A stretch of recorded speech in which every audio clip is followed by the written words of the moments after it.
Hello everyone, welcome to Newtology. आज हम biological classification का सेकंड पार्ट स्टार्ट करने जा रहे हैं। इससे पहले वाले पार्ट में मैंने किंगडम मोनेरा के बारे में डिस्कस किया था और आज हम किंगडम प्रोटिस्टा के बारे में डिस्कस करेंगे।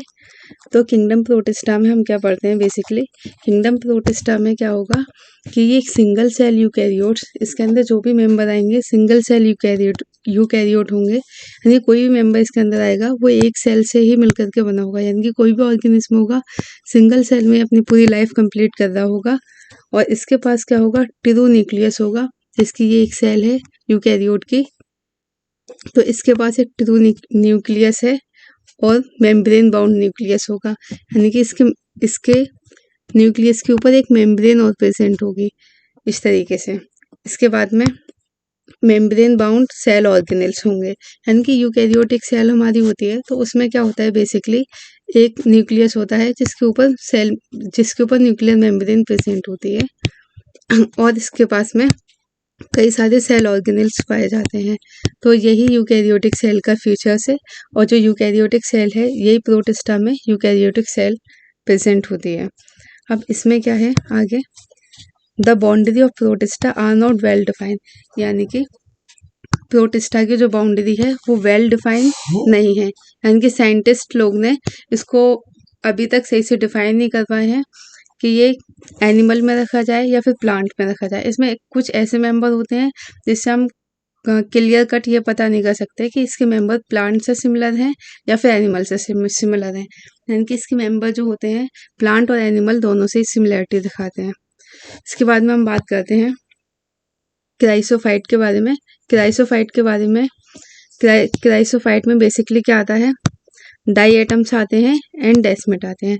डाई एटम एंड डेस्मेट एक इम्पोर्टेंट है, काफ़ी इम्पोर्टेंट ये टर्म है डाई एटम एंड डेस्मेट। इसके ऊपर अक्सर का क्वेश्चन पूछा जाता है।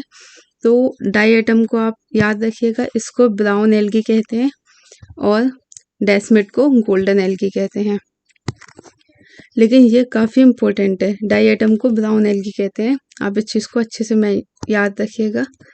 और इसके बाद में डाई एटम क्या है, ये हमेशा फ्रेश वाटर में रहते हैं और मैरीन वाटर में रहते हैं, यानी कि इनका हैबिटेट फ्रेश वाटर और मैरीन वाटर दोनों है। लैक ऑफ फ्लैजिला, यानी कि डाई एटम है इसके पास में फ्लैजिला एब्सेंट होगा, फ्लैजिला नहीं होगा। Passive flow with water current, यानी कि ये वाटर में तो रहते हैं, फ्रेश वाटर में और मैरीन वाटर में रहते हैं। तो इसमें क्या होगा, ये इनके पास फ्लैजिला तो है नहीं, जब इनके पास फ्लैजिला नहीं है, ये सिंपल सेल है, तो इसमें क्या होगा कि जिसकी वाटर इस तरीके से फ्लो कर रहा है तो वाटर अपने साथ फ्लो करके इसको ले जाएगा। तो इस तरीके से पैसिव फ्लो होते हैं वाटर के साथ में, ये अपनी कोई एक्टिविटी नहीं दिखा सकते क्योंकि इनके पास फ्लैजिला नहीं है। ओके, अब बात कर लेते हैं डायएटम। एक्चुअल में डायएटम क्या है, made up of two thin overlapping shell. Students ये बहुत ज़्यादा इम्पोर्टेंट है, टू थिन ओवरलैपिंग शेल, हमेशा इस पर क्वेश्चन आता है। ये दो पतले ओवरलैपिंग शेल से मिलकर बने होते हैं, जिसकी इस तरीके से ये ऊपर की सेल है और ये नीचे की सेल है। तो ये दो थिन ओवरलैपिंग, यानी कि ये शेल इस तरीके से होती हैं, आपस में एक दूसरे से ओवरलैप कर रही होती हैं। और हैव सिलिका, यानी कि इनके पास क्या होता है, सिलिका होता है। इनकी जो सेल वॉल है सिलिका से मिलकर के बनी होती है। और अनडिस्ट्रक्टेबल, ये काफ़ी इंपॉर्टेंट टर्म है, अनडिस्ट्रक्टेबल। अनडिस्ट्रक्टेबल मीन्स, यानी कि इनकी जो सेल वॉल है इतनी, मतलब इसके बीच में सिलिका प्रेजेंट होता है। तो सिलिका क्या करता है, इसको बहुत ज़्यादा ड्यूरेबल बनाता है और अनडिस्ट्रक्टेबल बनाता है, यानी कि ये मरने के बाद में भी ना इसकी सेल वॉल डिस्ट्रॉय नहीं होती है। इसकी बहुत सारी सेल वॉल्स मिलकर के डाइएटेमियस अर्थ को प्रोड्यूस करती हैं, यानी कि formation of diatomaceous earth known as chief producer. यानी कि जो इसमें जो डाइएटेमियस अर्थ का फॉर्मेशन हो रहा है ये सिलिका की वॉल की वजह से ही होता है। इनकी जो थिन ओवरलैपिंग शेल है, इनकी सेल में सिलिका प्रेजेंट होता है और सिलिका की वजह से ये अनडिस्ट्रक्टेबल होते हैं और डाइएटोमियस अर्थ को फॉर्मेशन करते हैं, डाइएटोमियस अर्थ का फॉर्मेशन करते हैं। तो ये अगेन काफ़ी इंपॉर्टेंट टर्म है, डाइएटोमियस अर्थ। आगे अपेयर लाइक सोप बॉक्स, जैसे मैंने आपको बताया था कि सोप बॉक्स के जैसे दिखाई देते हैं। तो इनकी जो सेल वॉल होती है ये इस तरीके से होती है, यानी कि एक ऊपर की तरफ सोप बॉक्स जैसा, नीचे की तरफ, और ये ऊपर का हो गया। तो ऊपर नीचे मिल करके ये एक दूसरे को ओवरलैपिंग करते हैं, ये दोनों एक दूसरे को ओवरलैपिंग कर रहे हैं और ये एकदम सोप बॉक्स के जैसा दिखाई दे रहा है। अब आगे इसके यूज काफी इम्पोर्टेंट है, ये पॉलिश करने में काम में आता है।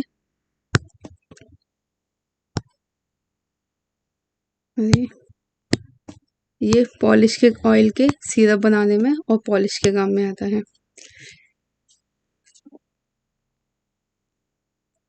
ओके,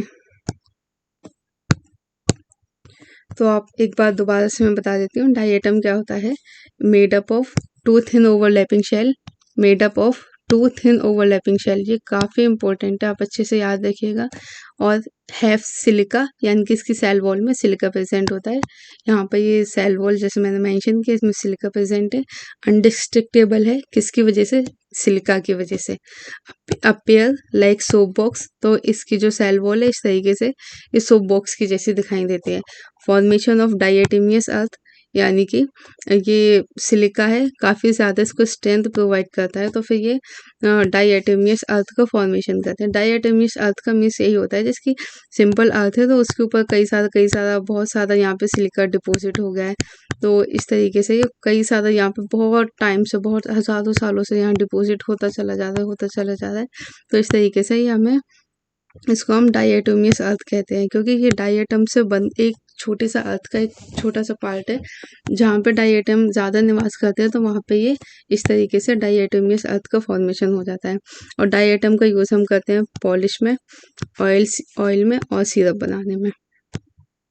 इसके यूज़ काफ़ी इम्पोर्टेंट है। इसके नेक्स्ट है डाइनोफ्लैजिलेट। डाइनोफ्लैजिलेट में क्या होता है ये क्या है, मोस्टली मैरीन होते हैं और फोटोसिंथेटिक होते हैं, यानी कि ये अपना फूड को खुद ही सिंथेसाइज कर लेते हैं। जैसे कि डायटम थे, डायटम क्या है, फ्रेश वाटर में और मैरीन वाटर में दोनों में रह लिया करते थे, लेकिन डाइनोफ्लैजिलेट मोस्टली मैरीन होते हैं और ये फूड को खुद ही सिंथेसाइज कर लेते हैं। अब ये डाइनोफ्लैजिलेट में हमें किस तरीके से अपेयर होते हैं, तो डाइनोफ्लैजिलेट में कुछ कलर्स पाए जाते हैं, जैसे कि येलो कलर में दिखेगा, ये ग्रीन कलर में दिखेगा, ब्राउन कलर में, ब्लू कलर में और रेड कलर में। ये डाइनोफ्लैजिलेट के कलर होते हैं, हमें डिफरेंट डिफरेंट कलर में दिखाई देते हैं। अब इसका कलर है वो किस चीज़ पर डिपेंड करता है, यानी कि colour depending on main pigment, यानी कि डाइनोफ्लैजिलेट के पास कई सारी पिगमेंट होती हैं, लेकिन उसके पास मेन पिगमेंट क्या है, जो मेन पिगमेंट है उसके ऊपर उसका कलर डिपेंड करेगा। तो जैसे कि मान लीजिए जैसे रेड डाइनोफ्लैजिलेट है तो उसकी मेन पिगमेंट रेड होगी, रेड डाइनोफ्लैजिलेट की मेन पिगमेंट रेड होगी। इसी तरीके से डाइनोफ्लैजिलेट की सेल वॉल क्या होती है, इसकी सेल वॉल सेलुलोज की बनी हुई होती है। ये आपका इम्पोर्टेंट है, जैसे क्वेश्चन पूछ लिया जाए कि डाइनोफ्लैजिलेट की सेल वॉल किसकी बनी होती है, तो सेलुलोज की ये सेल वॉल इसकी बनी हुई होती है। डाइनोफ्लैजिलेट के पास में 2 फ्लैजिला होते हैं, 1 ट्रांसवर्स, 2 लॉन्गिट्यूडनल। एक ट्रांसवर्स फ्लैजिला होता है और एक लॉन्गिट्यूडनल, यानी कि ये इस तरीके से बने हुए होते हैं।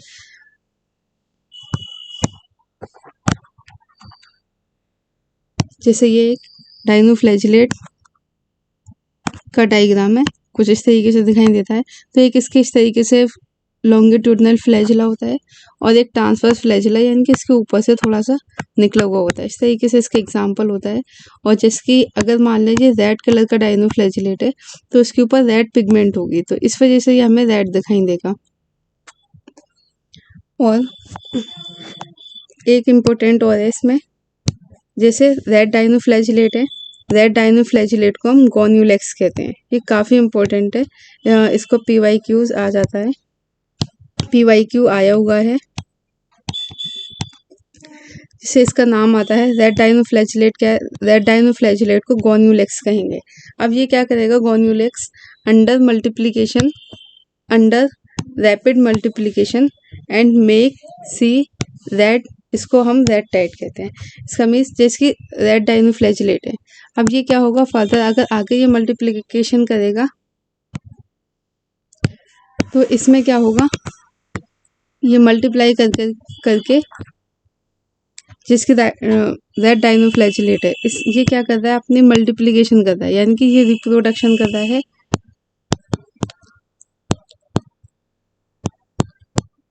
तो इससे क्या होगा, ये जब मल्टीप्लिकेशन करते हैं तो ये अपनी तादाद इतनी ज़्यादा बढ़ा लेते हैं, इतनी ज़्यादा बढ़ा लेते हैं, तो ये देखने में ऐसा लगता है कि रेड कलर की एक टाइट बन गई है।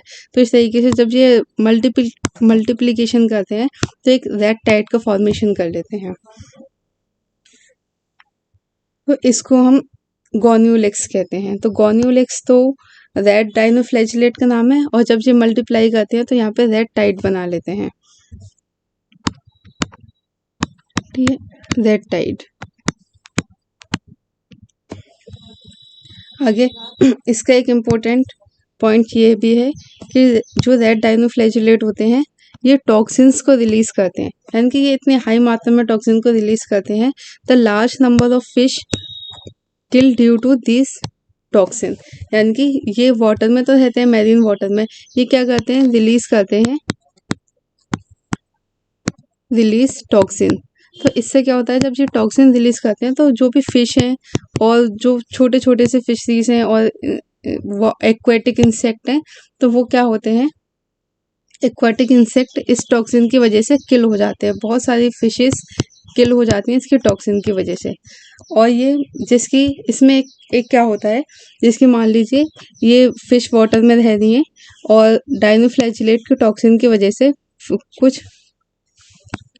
कुछ टॉक्सिन फिश के अंदर एब्जॉर्ब हो गया, यानी कि कुछ मान लीजिए जब ये इस टॉक्सिन वाटर में रह रही है तो इसके सरफेस पे कुछ टॉक्सिन इकट्ठा हो गया, फिर कैसे ना कैसे तरीके से फिश में चला गया, तो फिश या तो किल हो जाएगी। अगर वो किल नहीं हो पाई तो फिर ये ह्यूमन के थ्रू कंज्यूम होगी।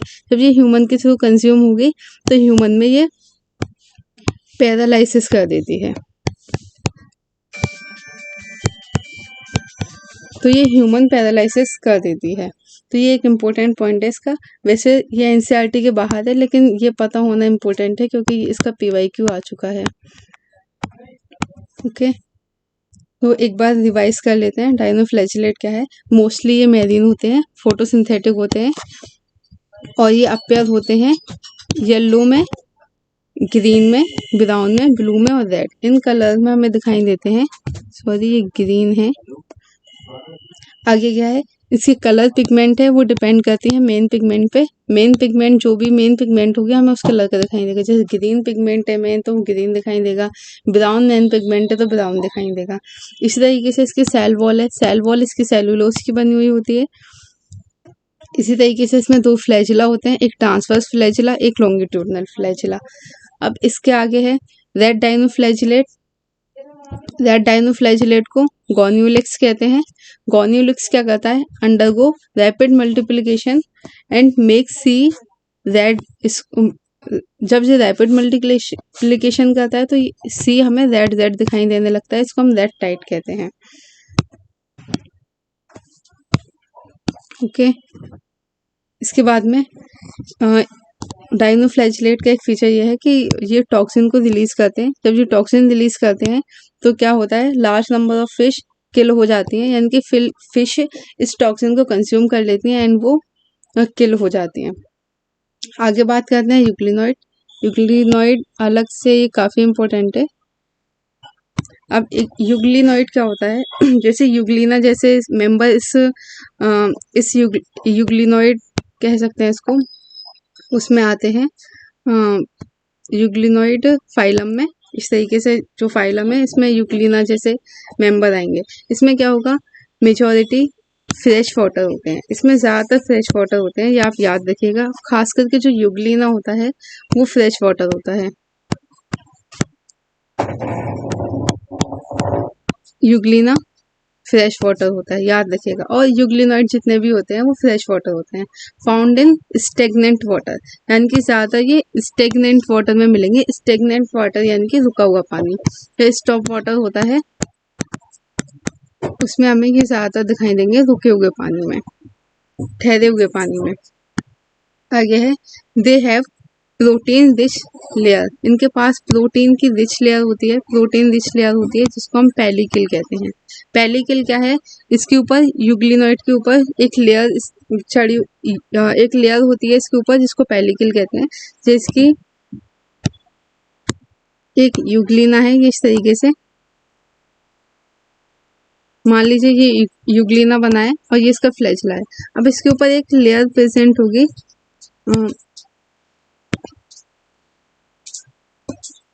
इसके ऊपर एक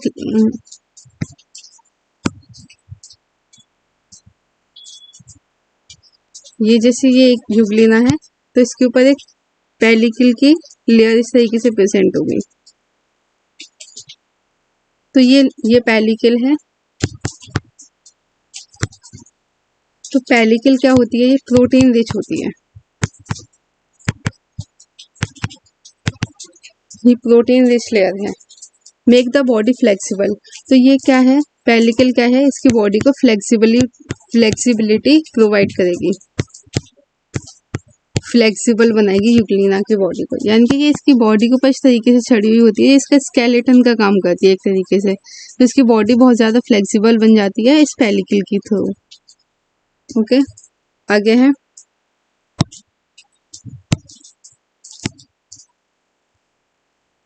जो यूग्लिनॉइड होते हैं इनके पास 2 फ्लैजला होते हैं, 1 short flagella and 1 long flagella. एक शॉर्ट होता है और एक लॉन्ग फ्लैजला होता है। जैसे मैंने इस यूग्लिना का फ्लैजला बनाया, ये फ्लैजला है, इसका लॉन्ग वाला फ्लैजला है, और इसका शॉर्ट फ्लैजला होता है, तो ये यहीं पर ही छोटा सा एक फ्लैजला सा निकला हुआ होता है, वो शॉर्ट फ्लैजला होता है, वो बहुत छोटा होता है। ये वैसे भी माइक्रोस्कोपिक होते हैं तो इनको माइक्रोस्कोप की हेल्प से देखना पड़ता है। आगे दे आर फोटोसिंथेटिक, यानी कि जो भी यूग्लिना होते हैं ये फोटोसिंथेटिक होते हैं और अपना फूड का फॉर्मेशन ये सेल्फ ही करते हैं, ये फोटोसिंथेटिक है। एंड प्रेजेंस ऑफ सनलाइट, यानी कि जब ये सनलाइट प्रेजेंट होगी तब ये अपना फूड को खुद ही फॉर्म करेंगे। लेकिन इनके पास एक फीचर होता है, अगर सनलाइट प्रेजेंट नहीं है, एब्सेंस ऑफ सनलाइट, तो ये अपना फूड भी मतलब हेटरोटॉपिक के फॉर्म में एब्सॉर्ब कर लेते हैं। They behave like heterotrophic. अगर सनलाइट है तो ये फोटोसिंथेसिस की प्रोसेस से अपने फूड को खुद ही फॉर्म कर लेंगे। अगर सनलाइट नहीं है, एब्सेंस ऑफ सनलाइट है, तो ये किसकी तरह बिहेव करेंगे, ये बिहेव करेंगे हेटरोटॉप्स की तरह। तो ये जब सनलाइट नहीं होगी तो ये हेटरोटॉप्स की तरह बिहेव करते हैं, बिहेव लाइक हेटरोटॉप्स।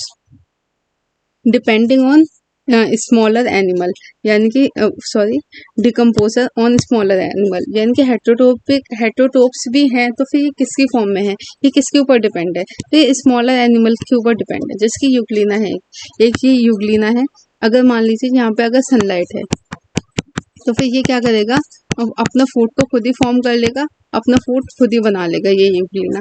अगर यहाँ पे सनलाइट नहीं है तो फिर क्या होगा, एब्सेंस ऑफ सनलाइट है और सनलाइट है नहीं, जिसकी रात का वक्त है, तो फिर ये क्या करेगा, ये छोटे छोटे ऑर्गेनिज्म के ऊपर, छोटे छोटे ऑर्गेनिज्म है यानी कि जो यूग्लिना से भी छोटा है, उनके ऊपर क्या होगा, डिपेंड हो जाएगा। तो फिर ये इनको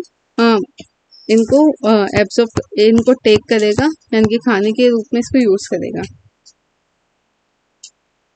आगे क्या है, पिगमेंट ऑफ यूग्लिनॉइड, यानी कि यूग्लिनॉइड के ऊपर पिगमेंट कैसी होती हैं, पिगमेंट्स के बारे में बात कर लेते हैं। तो यूग्लिना की जो पिगमेंट होती हैं वो ऐसी होती हैं जिसकी हायर प्लांट्स में पिगमेंट होती हैं, जिसकी बड़े बड़े प्लांट्स होते हैं, ट्री होते हैं, उनके ऊपर जो पिगमेंट होगी chlorophyll A type, chlorophyll B, तो इसी तरीके से यूग्लिना के ऊपर भी क्लोरोफिल ए बी जिसकी जो हायर प्लांट में पिगमेंट होती है उसी टाइप की पिगमेंट यूग्लिना के ऊपर भी होती हैं। तो इसी तरीके से यूग्लिना एक ऐसा मेंबर है इस यूग्लिनॉइड फाइलम का कि जिसको हम प्लांट और एनिमल के बीच का लिंक कहते हैं, क्योंकि ये प्लांट के जैसी पिगमेंट भी है इसके पास में, लेकिन जब सनलाइट नहीं होती है तो ये हेटरोटॉप्स की तरह बिहेव करता है। तो इस तरीके से ये लिंक है प्लांट एंड एनिमल के बीच का।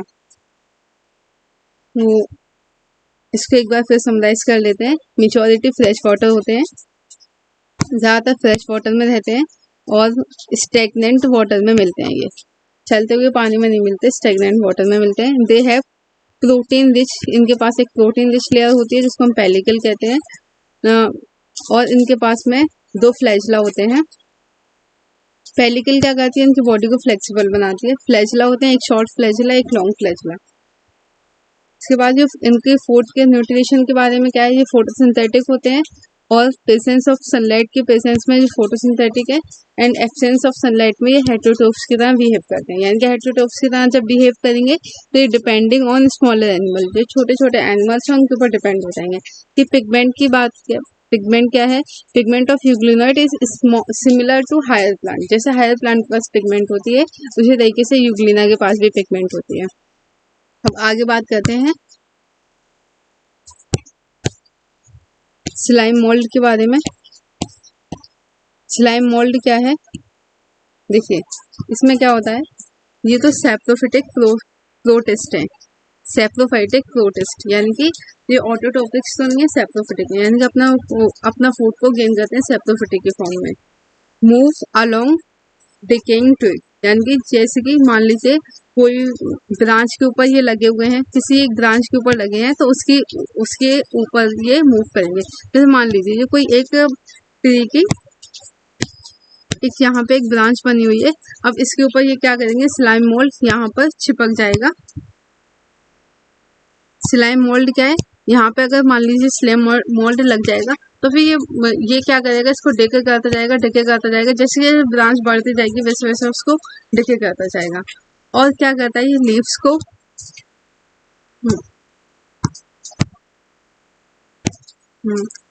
क्या है, move along decaying twig. Decaying twig पर ये मूव करता है, एंड लीव्स पर करता है, और एनगल्फिंग ऑर्गेनिक मटेरियल, यानी कि अपना फूड किस फॉर्म में लेता है। पहले तो ये क्या करेगा, सैप्रोफिटिक है, सैप्रोफिटिक के फॉर्म में लेंगे। ये किस तरीके से लेंगे, क्यों ये ट्विग होती है उसके ऊपर उसको मतलब फीड करते हैं, और लीव्स को फीड करते हैं, और ये एनगल्फ करते हैं ऑर्गेनिक मटेरियल्स को, ऑर्गेनिक पार्टिकल को ये एनगल्फ करते हैं, डायरेक्टली कंज्यूम करते हैं। इन सुइटेबल कंडीशन, इनके पास सुइटेबल कंडीशन है तो दे फॉर्म प्लाज्मोडियम, यानी कि इनके उसकी बात होती है रिप्रोडक्शन के बारे में। इनके पास में सुइटेबल कंडीशन है तो प्लाज्मोडियम को फॉर्म करते हैं। ये इम्पोर्टेंट है काफी प्लाज्मोडियम, यानी कि इनके पास जब सुइटेबल कंडीशन है तो प्लाज्मोडियम बनाएंगे। प्लाज्मोडियम क्या होते हैं, ये स्पोर होते हैं। प्लाज्मोडियम स्पोर्स लाइक होते हैं।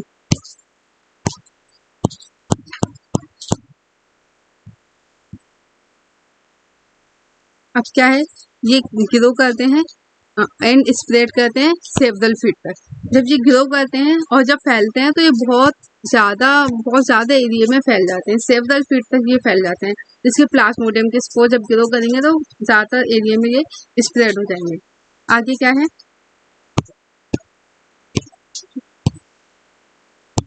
ओके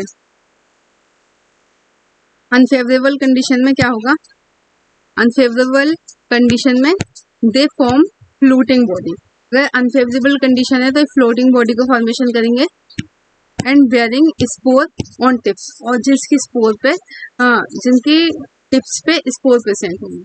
अब देखिए थोड़ा सा इसके बारे में समझ लीजिए। जैसे मान लीजिए कोई प्लाज्मोडियम छोटा सा यहाँ पे इस तरीके से प्लाज्मोडियम ये बना हुआ है, इसको दोबारा बनाते हैं, ये प्लाज्मोडियम है। अब ये क्या करेगा, सबसे पहले तो इसका नेचर क्या है, फूड का, ये सैप्रोफिटिक होता है, और क्या करेगा, ये ट्विग के ऊपर ग्रो करता जाएगा, ट्विग को खाता जाएगा और पत्तियों को खाएगा। और इसके अलावा ये क्या करेगा, ऑर्गेनिक पार्टिकल्स को एनगल्फ करता है डायरेक्टली, ठीक है। इसके बाद जब फेवरेबल कंडीशन होगी, इसका रिप्रोडक्शन के बारे में क्या है, जब इनके पास ना सुइटेबल कंडीशन होगी तो सुइटेबल कंडीशन में क्या करेंगे, ये प्लाज्मोडियम को फॉर्म करेंगे। प्लाज्मोडियम क्या होते हैं, इसके स्पोर्स होते हैं। इन्होंने क्या किया, यहाँ पे प्लाज्मोडियम को फॉर्म कर लिया, ये है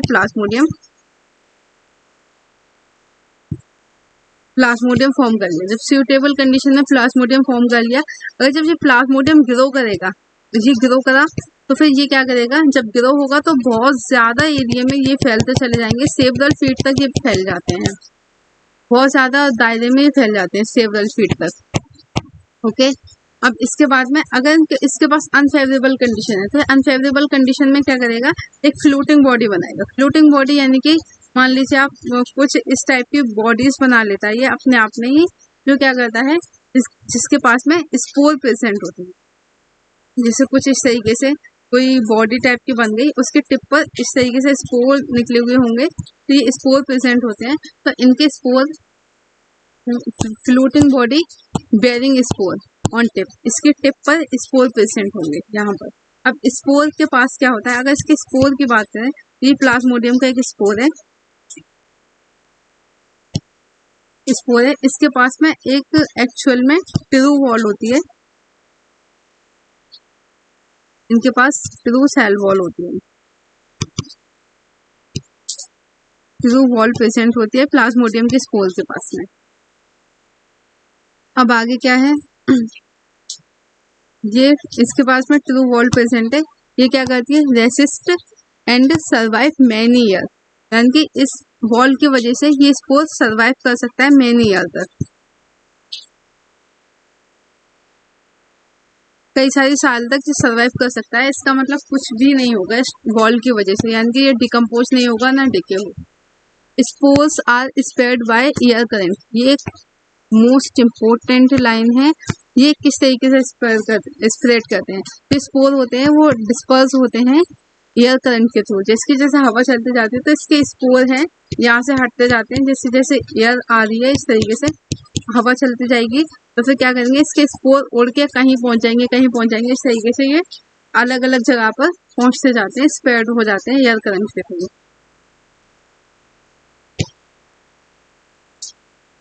एयर करंट के थ्रू ये स्पोर स्प्रेड होते हैं।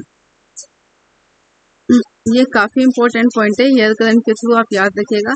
और इधर एक सेल वॉल का ये सेल वॉल यहाँ पर ये इम्पोर्टेंट है, इसके पास ट्रू सेल वॉल होती है जिसकी वजह से ये सर्वाइव कर सकते हैं कई ईयर।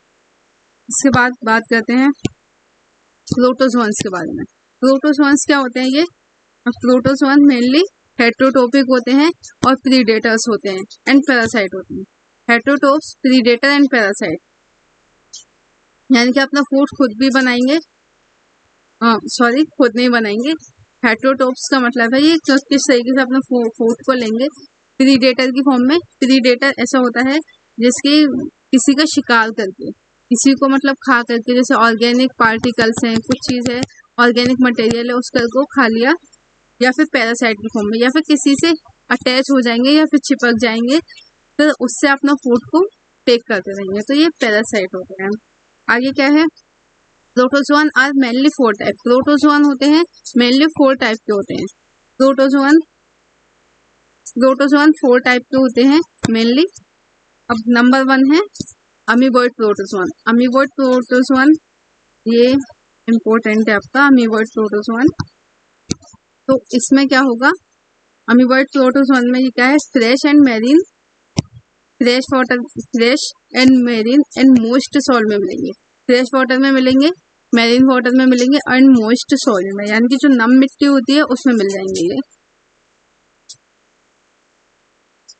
इसके आगे ये क्या अपना फूड को किस तरीके से फॉर्म करते हैं, ये कैप्चर करते हैं प्रे को, यानी कि जो भी शिकार होता है उनका इसको कैप्चर करते हैं with the help of pseudopodia. यानी कि अमीबॉइड प्रोटोजोन होते हैं उनके पास ना स्यूडोपोडिया प्रेजेंट होती है, तो फिर ये क्या करते हैं, अपने शिकार को कैप्चर करते हैं। इसके एक अमीबा तो आप सभी जानते होंगे, इस तरीके से अमीबा होता है, इसके पास ना स्यूडोपोडिया प्रेजेंट होती है, जिसकी एक स्यूडोपोडिया है इसकी। तो इसके बीच में क्या होगा,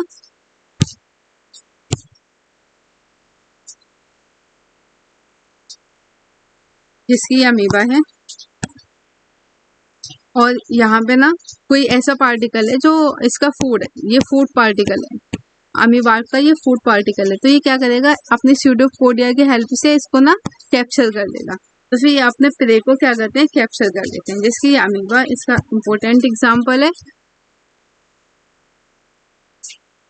ओके, इसके बाद में marine form have silica cell, यानी कि कुछ ऐसे अमीबॉइड प्रोटोजोन कुछ ऐसे भी होते हैं, अगर जो मैरीन में प्रेजेंट है तो उनके पास में सिलिका की सेल भी प्रेजेंट होगी। जिससे एंट अमीबा एंड आर पैरासाइट, इसमें से एक अमीबॉइड में से एक एंट अमीबा है जो क्या होता है, पैरासाइट की फॉर्म में होता है। एंट अमीबा क्या है, पैरासाइट है, ठीक है, जो कि अमीबॉइड डाइसेंट्री को लीड करता है, अमीबॉइड डाइसेंट्री को ये कॉज करता है। इसके बाद फ्लैजिलेट प्रोटोजोन के बारे में बात करते हैं। पहले हमने बात करी अमीबॉइड प्रोटोजोन के बारे में, अब फ्लैजिलेट प्रोटोजोन यानी कि इनके नाम से ही पता चल रहा है, यानी कि ऐसे प्रोटोजोन होंगे जिनके पास फ्लैजिला प्रेजेंट होगा, फ्लैजिला इसके पास में प्रेजेंट होगा। अब आगे क्या है इसमें, ये क्या होते हैं, फ्री लिविंग होते हैं, पैरासाइट होते हैं, यानी कि ये तो अकेले भी रह सकते हैं, क्योंकि फ्लैजिलेट प्रोटोजोन का एक एग्जाम्पल टाइपेनोसोमा इसका एक एग्जाम्पल है, इस तरीके से जो स्लीपिंग सिकनेस कॉज करता है, जिसकी ये टाइपेनोसोमा है, इसका ये फ्लैजिला है, इसका ये फ्लैजिला है। अब ये क्या करेगा, ये तो अकेले भी रह सकते हैं, यानी कि और फ्री लिविंग भी रह सकते हैं, एंड ये पैरासाइट की फॉर्म में भी रह सकते हैं। आगे क्या है, दे हैव फ्लैजिला, इनके पास फ्लैजिला होता है, फ्लैजिलेट प्रोटोजोन है तो जाहिर है फ्लैजिला भी होगा।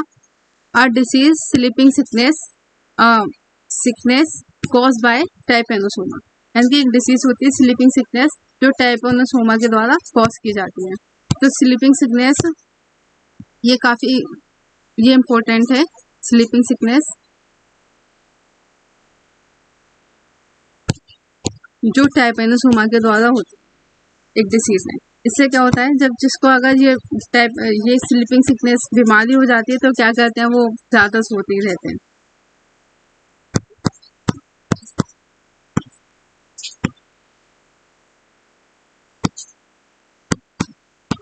स्लीपिंग सिकनेस ये ज्यादातर अफ्रीका में होती है, अफ्रीका में होने वाली एक बीमारी है ज्यादातर, खैर उसके बारे में हमें ज्यादा डिटेल नहीं जाननी है।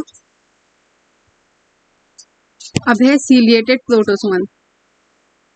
सीलिएटेड प्रोटोजोन क्या है, ऐसे प्रोटोजोन जिनके पास सीलिया प्रेजेंट होते हैं, ऐसे प्रोटोजोन जिनके पास सीलिया प्रेजेंट होते हैं वो सीलिएटेड प्रोटोजोन कहलाते हैं। हैव सीलिया, ये क्या होते हैं, एक्वाटिक होते हैं, एक्टिवली मूव, यानी कि ये एक्वाटिक होते हैं, वाटर में रहने वाले, और एक्टिवली मूव कर सकते हैं, क्योंकि इनके पास सीलिया है तो फिर ये क्या करेंगे, हाँ खुद से ये मूव कर लेंगे, यानी कि लोकोमोशन में सीलिया ये एक्टिवली मूव कर सकते हैं। आगे क्या है, प्रेजेंस ऑफ थाउजेंड ऑफ सीलिया, यानी कि एक सीलिएटेड प्रोटोजोन के पास कई सारे फ्लैजिला प्रेजेंट होते हैं, कई सारे सीलिया प्रेजेंट होते हैं।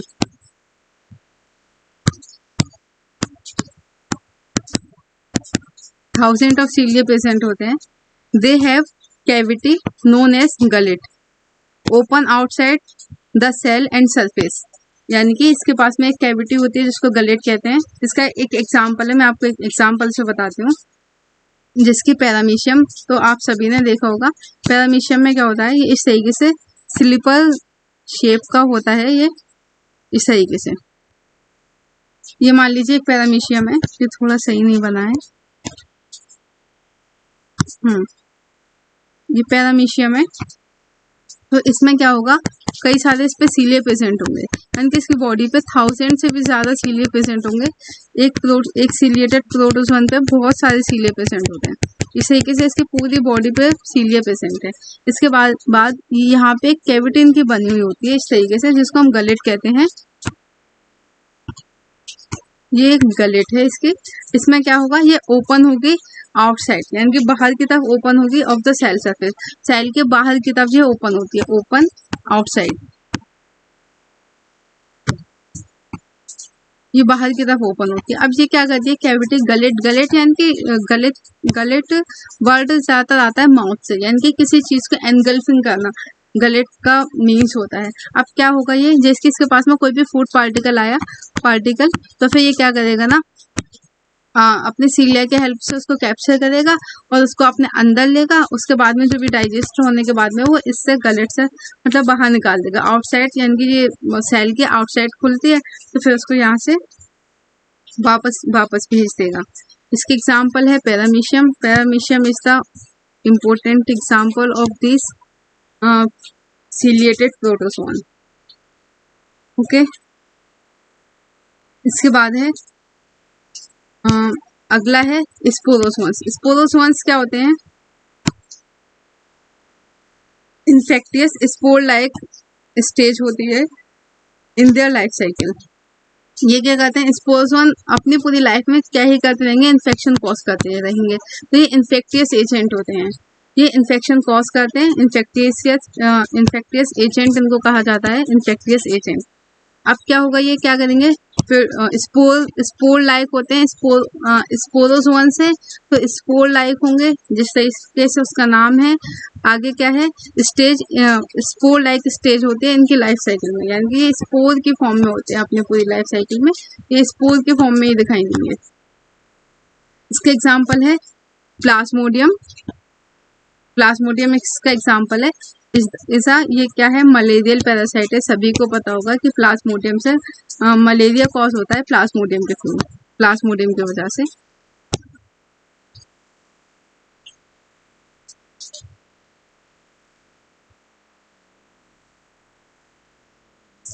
ओके,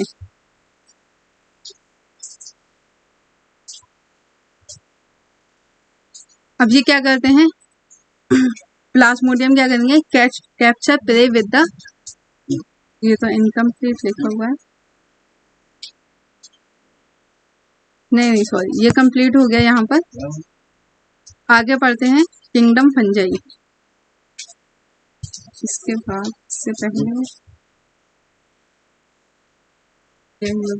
हाँ ओके,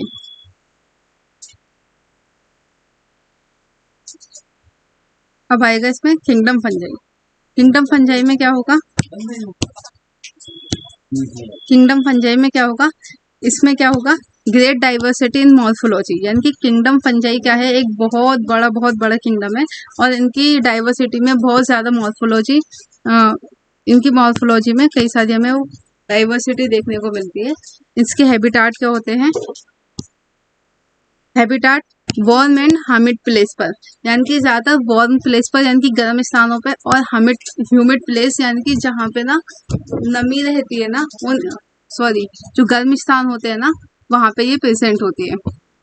अब ये क्या है? ये कॉस्मोपॉलिटन है, यानी कि ये हमें हर जगह दिखाई देगी, एयर में, वाटर में, सोइल में एंड एनिमल्स और प्लांट्स की बॉडी पर भी ये प्रेजेंट होती है।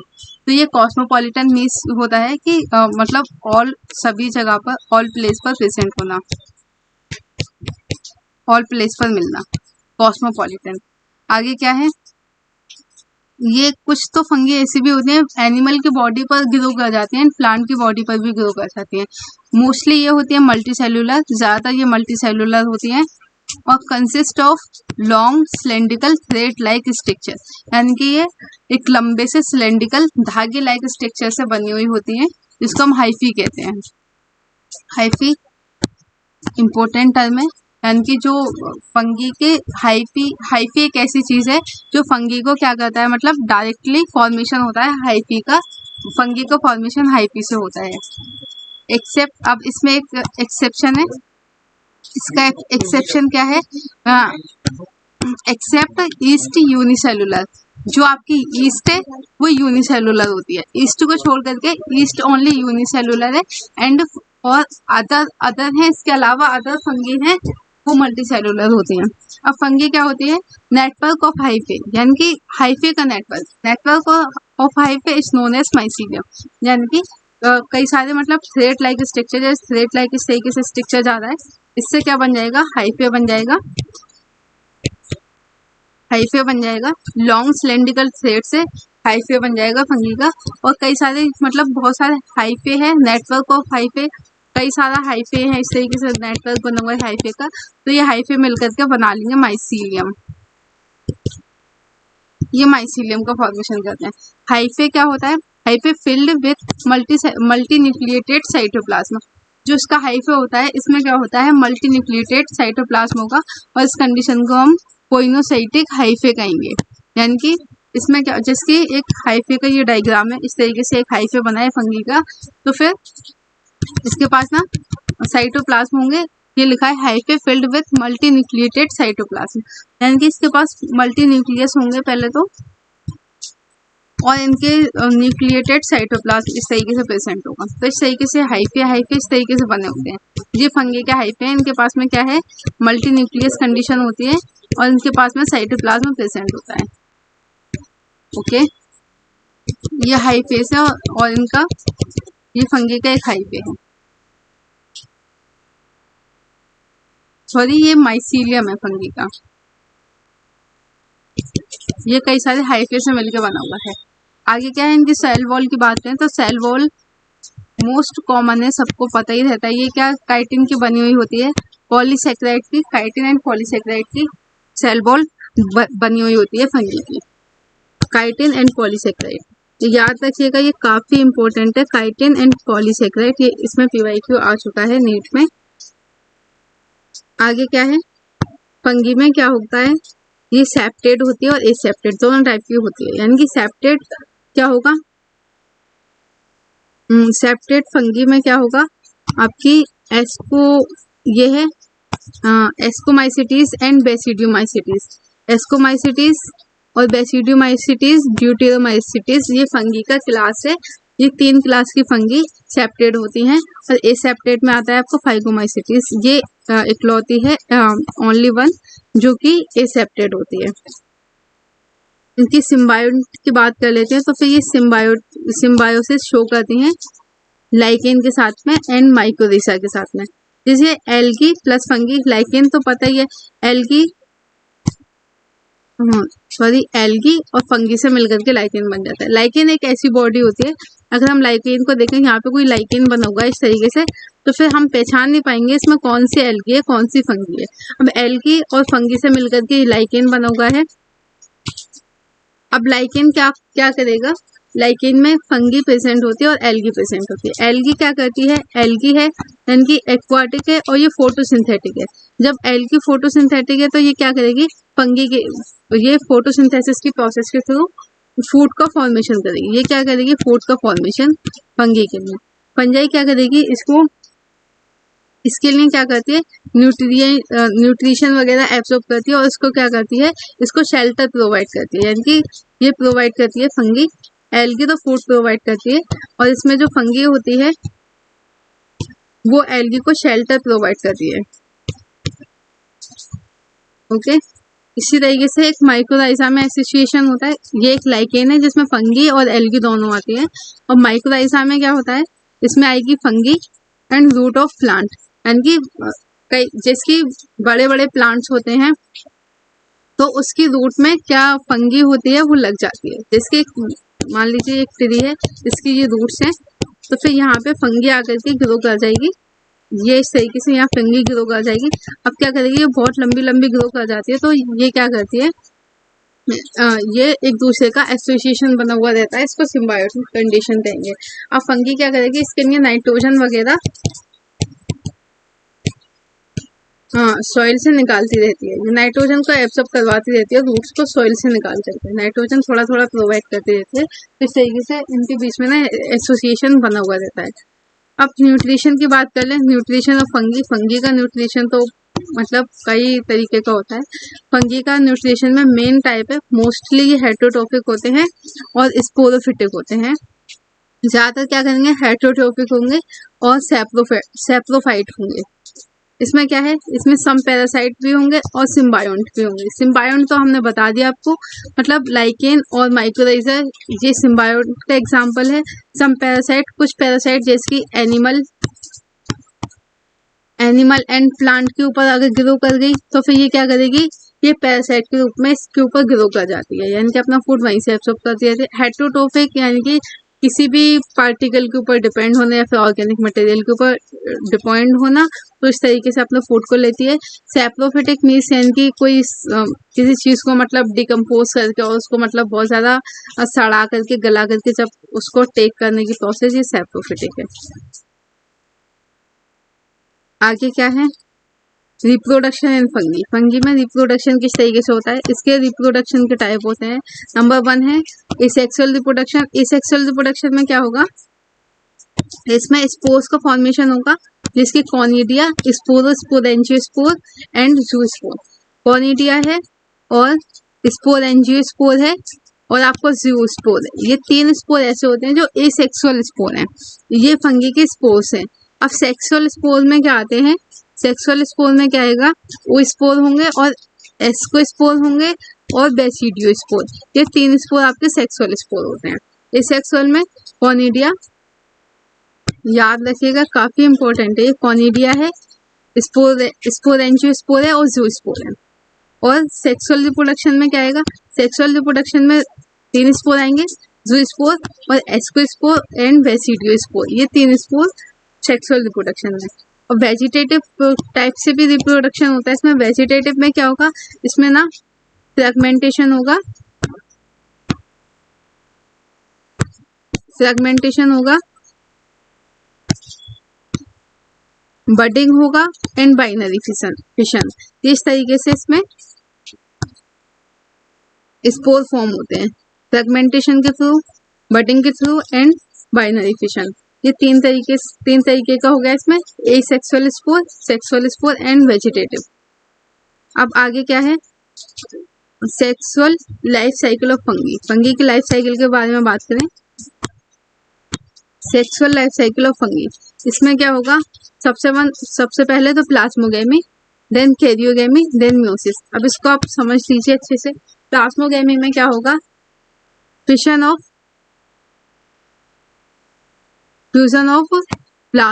प्रोटोप्लाज्म बिटवीन 2 मोटाइल और नॉन मोटाइल गैमेट। इसमें क्या होगा, प्लाज्मोगेमी में जैसे कि एक मोटाइल है और एक नॉन, दो इसके स्पोर, 2 होते हैं स्पोर्स, तो उन स्पोर्स के बीच में क्या होगा, सॉरी 2 गैमेट होते हैं इसमें,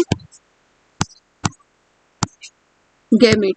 2 गैमेट में क्या होगा, जिसके एक मोटाइल है एक नॉन मोटाइल है, तो फिर या फिर दोनों मोटाइल भी हो सकते हैं या दोनों नॉन मोटाइल भी हो सकते हैं। मतलब ये 2 गैमेट होते हैं, इस जो कैसे भी हो सकते हैं, इनके बीच में क्या होगा, फ्यूजन होगा, आपस में ये फ्यूज होकर के ना जाइगोट फॉर्म कर लेते हैं। आप फ्यूज हो जाता है, इनका प्रोटोप्लाज्म आपस में ये फ्यूज कर लेते हैं इस तरीके से।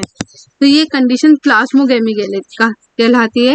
ये प्लाज्मोगेमी में क्या होगा, अपने प्रोटोप्लाज्म को ये करेंगे फ्यूज, प्रोटोप्लाज्म को फ्यूज करेंगे, तो ये कंडीशन प्लाज्मोगेमी, यानी कि 2 गैमीट है, आपस में क्या करना है, अपने प्रोटोप्लाज्म को फ्यूज कर लेना है, तो ये कंडीशन बन रही है प्लाज्मोगेमी। कैरियोगेमी में क्या होगा, फ्यूजन ऑफ 2 न्यूक्लियाई, जिसके 2 न्यूक्लियाई, यानी कि जैसे कि मान लो एक गैमीट है, इसके पास में न्यूक्लियस है, जो दूसरा है, और इसके पास में दूसरा न्यूक्लियस है। अब क्या करेंगे, ये आपस में अपने न्यूक्लियस का फ्यूजन कर लेंगे, तो ये कंडीशन आपकी कैरियोगेमी कहलाएगी। इस तरीके से ये न्यूक्लियस आपस में फ्यूज हो जाएंगे, इनके न्यूक्लियोप्लाज्म में भी फ्यूज हो जाएगा, तो कंडीशन है कैरियोगेमी। मियोसिस में क्या आता है, फॉर्मेशन ऑफ जाइगोट। इसमें क्या होगा, जाइगोट का फॉर्मेशन होगा। In some fungi fusion of 2 haploid cell immediately result in diploid cell, यानी कि 2n। इसका देखिए, इसमें क्या, कुछ फंगी ऐसी होती हैं फ्यूजन करती हैं 2 हैप्लॉइड सेल का, यानी कि मान लीजिए ये एक सेल यहाँ पर है n और एक ये n है, n सेल इस तरीके से आपस में क्या करी, फ्यूज हुई। अब ये आपस में फ्यूज होने के बाद में इमीडिएटली क्या करती हैं, ये वो जाइगोट का फॉर्मेशन कर लेती है।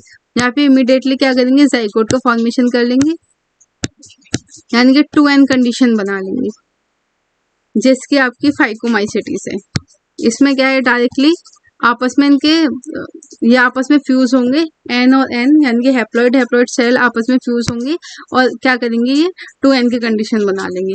लेकिन कुछ फंगी ऐसे होते हैं, सम फंगी, जिसमें डाइकैरियोन n+n स्टेज अकर होती है, यानी कि n+n, जैसे कि ये एक हैप्लॉइड सेल है, यहाँ पे क्या कंडीशन आई, 2n की।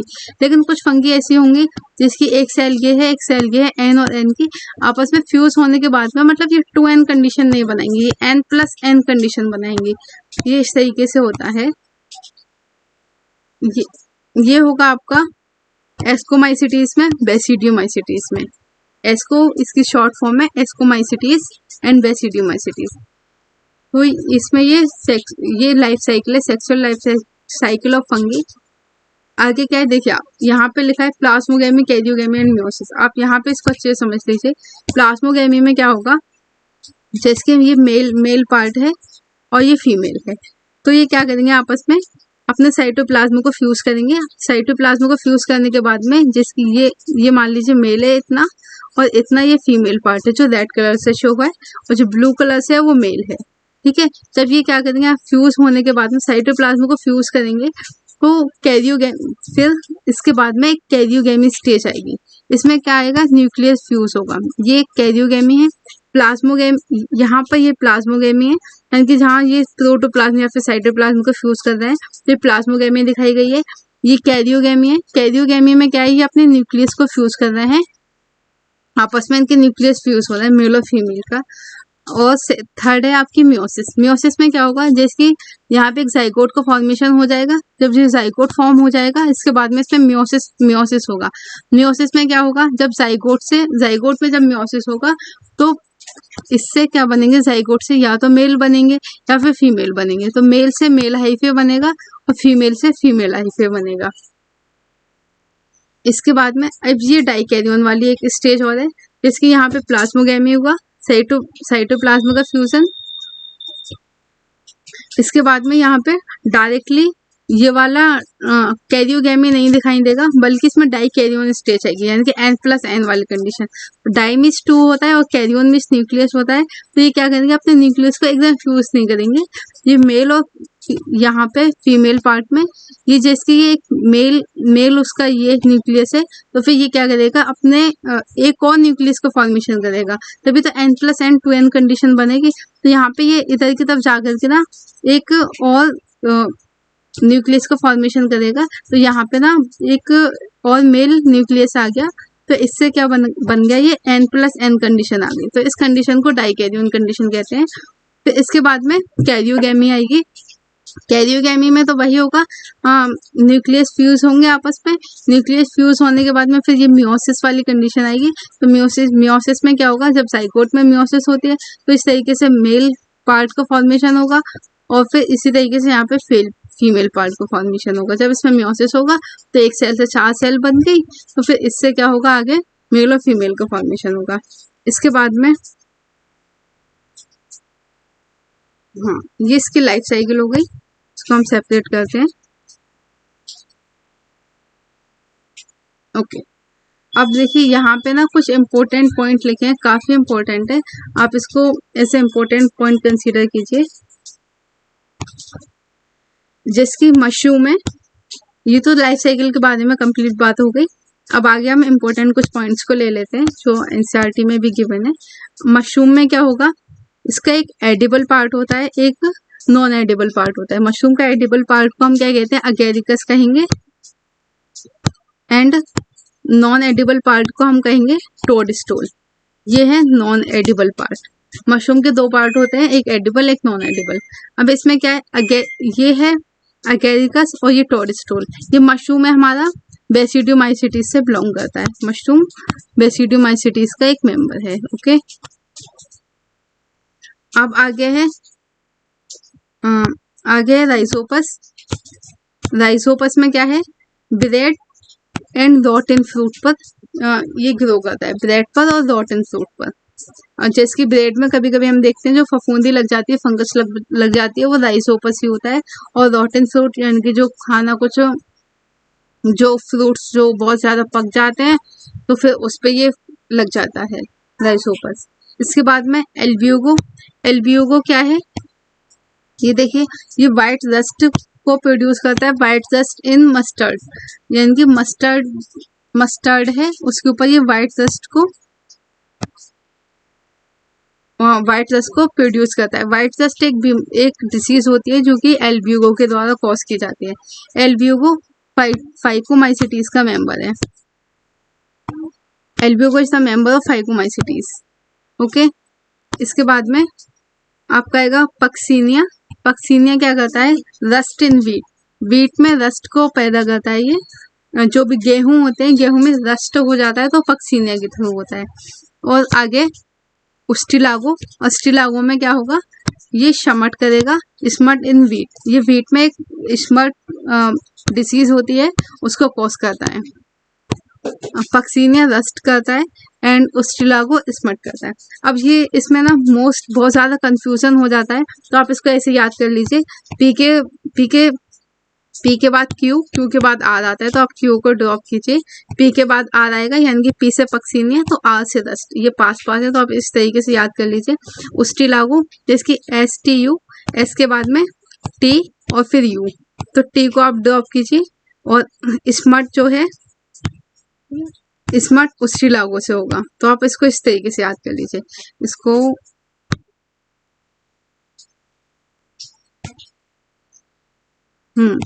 तो आप इसको इस तरीके से याद कीजिएगा, उस्टिलागो स्मट से होता है, स्मट उस्टिलागो से, और पक्सीनिया से रस्ट होता है।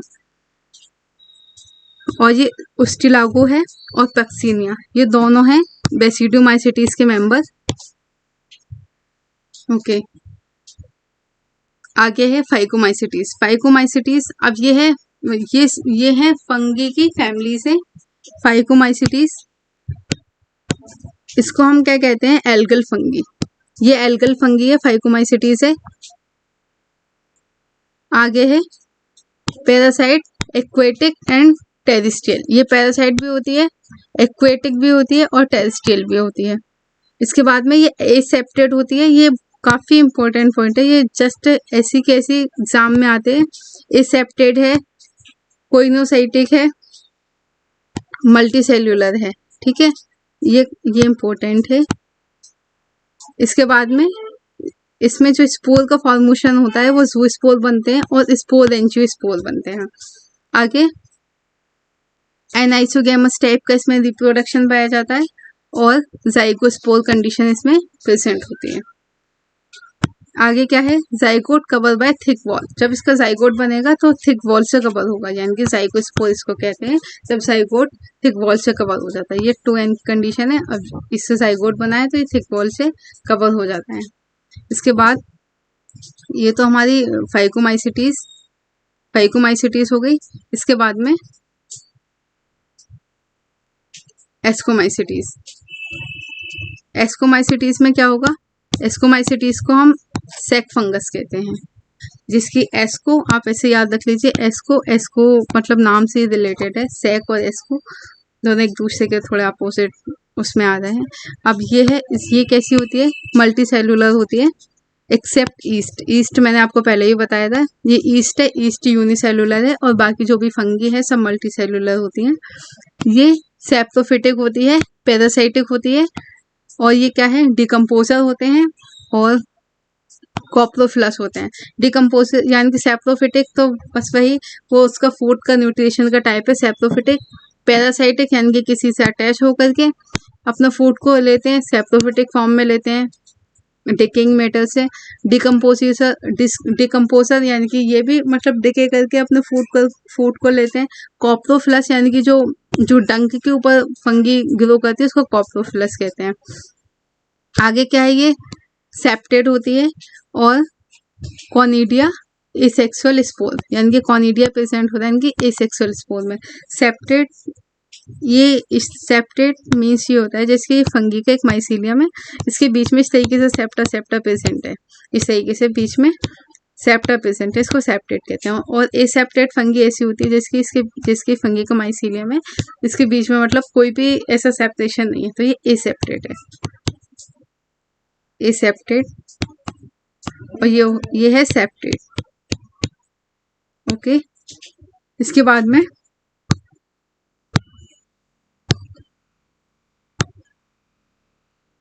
मोरल्स और टफल्स इसके एग्जाम्पल है।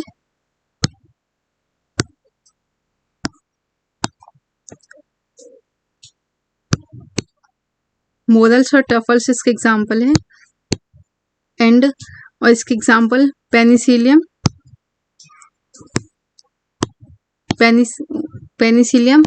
और एस्परजिलस, और इसका एग्जाम्पल है क्लाविसेप्स एंड न्यूरोस्पोरा, ये इसके 4 इंपॉर्टेंट एग्जाम्पल हैं। ये आप दोबारा से एक बार मैं बता देती हूँ। एस्कोमाइसिटीज में क्या होगा, सेक फंगस है, मल्टी सेल्यूलर है, और ईस्ट है, यूनिसेल्यूलर है। सेप्टोफिटिक होती हैं, पैरासाइटिक होती हैं, डिकम्पोजिटर, और ये होती हैं कैप्टोफिलस, यानी कि जो डंक है उसके ऊपर ग्रो करती हैं। सेप्टेड होती हैं, और कॉनिडिया सेक्सुअल स्पोर में प्रेजेंट होते हैं। मोरल्स एंड ट्रफल स्पीस की एग्जाम्पल है, और जो मेन एग्जाम्पल है वो है पेनिसिलियम है, एस्परजिलस है, क्लाविसेप्स एंड न्यूरोस्पोरा है, ये इसके मेन एग्जाम्पल हैं। ओके, आगे क्या है, बेसिडियोमाइसिटीज। बेसिडियोमाइसिटीज को हम क्या कहते हैं, इसको हम कहते हैं club fungi. Basidiomycetes is known as club fungi, यानी कि ये फंगी ऐसी ग्रो करती है, इनकी क्लब करती हुई, यानी कि ऊपर चढ़ती हुई ये फंगी ग्रो करती है। इसमें क्या है, माइसीलियम इसका सेप्टेड होता है, ब्रांच्ड होता है। एसेक्सुअल रिप्रोडक्शन और सेक्सुअल रिप्रोडक्शन दोनों ही एब्सेंट होते हैं इसमें। वेजिटेटिव रिप्रोडक्शन अकर होता है, इसमें सिर्फ वेजिटेटिव रिप्रोडक्शन दिखाई देगा। इसके बाद में पक्सीनिया, स्टिलागो एंड पॉपकॉर्न इसके एग्जाम्पल है। ओके, ये छोटा सा ही है, बस आप इसको ऐसे याद रख लीजिए। एंड ड्यूटेरोमाइसिटीज, ये काफ़ी इंपॉर्टेंट है। इसको हम कहते हैं फंगी इम्परफेक्टाई, यानी कि कोई भी फंगी इम्परफेक्टाई होगी या फिर परफेक्टाई होगी तो फिर हम उसको इसके अकॉर्डिंग करते हैं। जैसे कि कोई भी फंगी हमें मिली, सबसे पहले तो हम ड्यूटेरोमाइसिटीज में डालते हैं। ड्यूटेरोमाइसिटीज में कोई भी फंगी होगी इम्परफेक्ट, जितनी भी फंगी होंगी इसमें इम्परफेक्टाई होगी। जैसे हमें कोई भी फंगी मिली, हमने डाल दी ड्यूटेरोमाइसिटीज में, अगर वो फंगी परफेक्टी है तो उसको निकाल लिया जाता है, और इम्परफेक्टी है तो उसको उसी में रख दिया जाता है फाइलम में, ड्यूटेरोमाइसिटीज में। इसमें क्या होगा, सेप्टेड होती है ये, यानी कि इसका माइसीलियम के बीच में दरार होती है। आगे क्या, ये ब्रांच्ड होती है, सेप्टोफिटिक होती है, पैरासिटिक होती है, और डिकम्पोजिटर होती है, डिकम्पोजर होती है। आगे क्या है, ये कॉनिडिया, इसमें इसकी लाइफ साइकिल में कॉनिडिया दिखाई देते हैं, इनकी कॉनिडिया ये फॉर्मेशन करता है। आगे क्या है, ये अल्टरनेरिया, ट्राइकोडर्मा एंड कॉलिटोट्राइकम इसके मोस्ट इंपॉर्टेंट एग्जाम्पल है। ये 3, कॉलिटोट्राइकम इसमें काफ़ी इंपॉर्टेंट है, अल्टरनेरिया एंड ट्राइकोडर्मा, ये इसके एग्जाम्पल है। ओके, ये हो गया हमारा कंप्लीट। अब इसके, ये आपको पूरा चैप्टर कंप्लीट हो गया। इसका पहला वाला पार्ट मैंने आपको पहले वाले वीडियो में बताया था। अब ये पूरा आपका बायोलॉजिकल क्लासिफिकेशन कंप्लीट हो गया। इसमें एक